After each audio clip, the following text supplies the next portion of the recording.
প্রাণচিলি drinks প্রবাসের সংবাদ।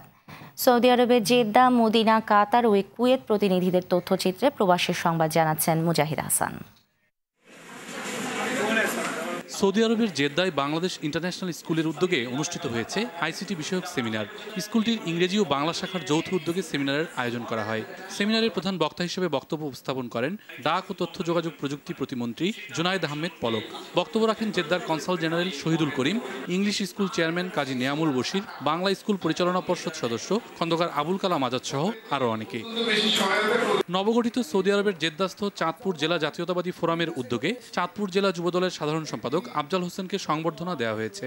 বেলায়েত হোসেন মিন্টুর সভাপতিত্বে আফজাল হোসেনের উপস্থাপনায় অনুষ্ঠানে বিশেষ অতিথি ছিলেন আনোয়ার জাহিদ, নজরুল ইসলাম ঢালি সহ অনেকে।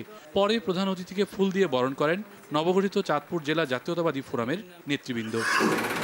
মদিনার স্থানীয় একটি হোটেলে দ্বিবার্ষিক সম্মেলন ও নতুন কমিটি গঠন উপলক্ষে এক সভার আয়োজন করে আওয়ামী ফাউন্ডেশন।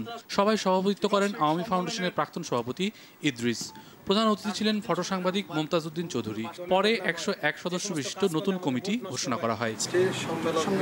কাতারের দোহার একটি রেস্টুরেন্টে কাতার বঙ্গবন্ধু পরিষদের উদ্যোগে ঈদ পুনর্মিলনী ও অভিনন্দন সভা অনুষ্ঠিত হয়েছে। সম্প্রতি চ্যাম্পিয়ন্স অব দি আর্থ ও আইসিটি টেকসই উন্নয়ন পুরস্কার পাওয়ায় প্রধানমন্ত্রী শেখ হাসিনাকে অভিনন্দন জানিয়েছে সংগঠনটি। সভাপতি ইসমাইল মিয়ার সভাপতিত্বে ও তৌফিক এলাহি চৌধুরীর পরিচালনায় সভায় বক্তব্য রাখেন সাধারণ সম্পাদক এম এ বাতেন, বাংলাদেশ বিমানের কান্ট্রি ম্যানেজার সহ অনেকে।